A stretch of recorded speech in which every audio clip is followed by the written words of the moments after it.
plaintiff, Nicholas Hamrick, says the defendant is his cousin. And when they were young, they got into a lot of trouble. And they were in and out of juvenile detention centers together from the age of 13 to 17.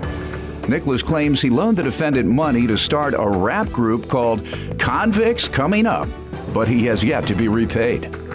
Defendant Matthew Munson admits that he used to be a juvenile delinquent, but says he has cleaned up his act.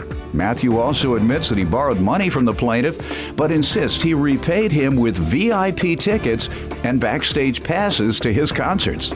All right, so you're suing your cousin for $593 for an unpaid loan? Yes. All right, give me some background. We were real close growing up. I mean, we basically lived either with each other or in the same vicinity as each other. I mean, we did a lot of stupid stuff as kids, taking and stealing, fighting. I mean, when we were about 10, I took and a kid stole my bike. You sleepy, man? That's a first. You're right. Happily, that's the first time in nearly 15 years that I've had a yarn. Oh, is that funny? Yeah. Go ahead. Go ahead. When I was like 10, kid stole my bike. The police brought him to my house to apologize, and he just happened to ride my bus, so the next day we jumped him. And, what grade were you all in? You were 10 years old, you say? Yeah. Okay, like I got it. Fourth, just fifth 10 grade. years old. Uh-huh. So, I mean, then... You say third grade? No, fourth, fifth grade. Oh. Go ahead. All right. Yeah. So we took and our antics continued growing up. We took and for the most part, they landed us in jail together a bunch, where we took and always helped each other out. Juvenile or adult Juvenile. jail? Okay. Basically, from about 13 to 17, we were pretty much in and out of the same places with each other, locked up. Anytime I'd come in, he'd take and hook me up. When he came in, I'd hook him up. Y'all must be poor. Or relatively. No, I'm not being funny, seriously. Poor kids go to juvenile in and out. Privileged kids go to counseling. You all didn't go to counseling instead? Nah. Then you're poor. And that's an unfortunate commentary on society, that poor kids, inner city kids, and the rest, they go to jail. Privileged kids, suburbs, they go to counseling. Go ahead, you give me some background. Well, first of all, I would just like to say my side of the story was pretty much what he said was true. We grew up in the same, houses and stuff. Our moms are twins and stuff, so, they pretty much lived together. So, pretty much that's how it was. We grew up, pretty much having each other's back, because it's like we're brothers, we're only 3 months apart. So, yeah, we just pretty much did all this stuff he was talking about. And what woke you guys up? You have turned around, right? Yes. How old are you? 25. When did you all switch around? About 17. Okay, Took good. and got my GED in jail. Excellent. Took and figured I'd use the time to my advantage. Good. I shaped up around 22. I was a little more hard-headed, I guess. You and I have a lot in common. 17, I was tried as an adult for carrying a gun. Got my GED in jail. And that's when I changed my ways.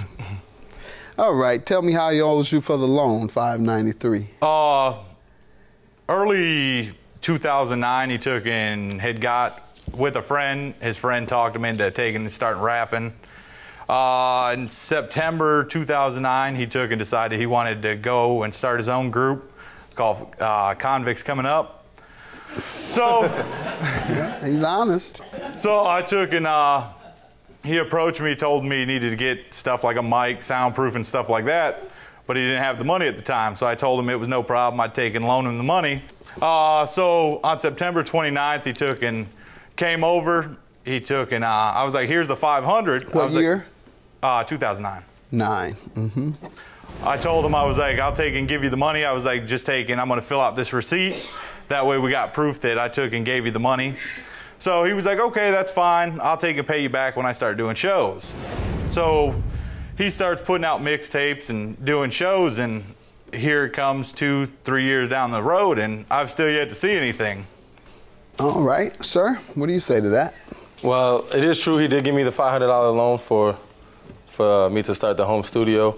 I already had some money, I just didn't have enough, So So he gave me the money, I did it, and every single time I had a show, you know, as I got better, you know what I mean, I had bigger shows, so every time I had a show, he would get a VIP pass for free. Sometimes he'd bring his woman, sometimes not, but the same thing, it was major artists, you know, so, you know, and then I was giving them the free mixtapes and merchandise, so I pretty much figured like it was a contribution for me. At any point, did you all agree that any of those things, tickets, mixtapes, all the other things that a cousin gave another cousin, was repayment for the $500? No, they were given as gifts. That's my point. It was never said. Did you say it, and did he agree? Well, no, I was just hoping we was on the same level. All right. I guess now you understand. Yeah, now I do. You're going to have to pay him, sir, if there was no agreement to consider the tickets and the mixtapes as repayment. You all would have to make that agreement.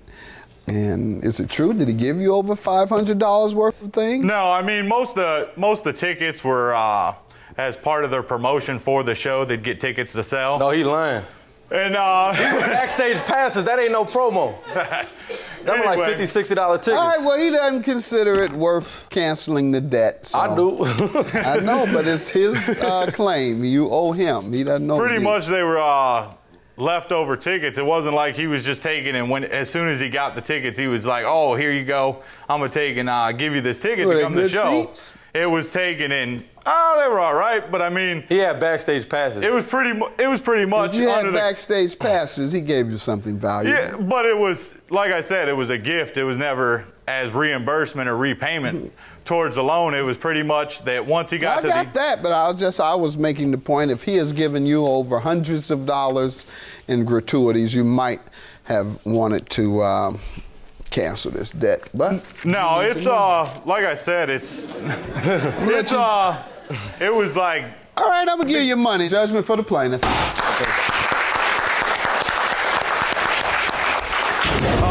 No, I mean, there's no hard feelings in the case. I'm just glad that the judge took and realized what the situation was and took and sided in my favor. I hope you take me to dinner, though. Yeah, I'm cheesing for the cheddar. When I die, I want my kids living better than ever. So get the dough, get the green, whatever you call it. I'm out here chasing my dream. I'm a musicaholic, and I don't give a what about flashing the ice, because I'll die for my beliefs like the Passion of Christ.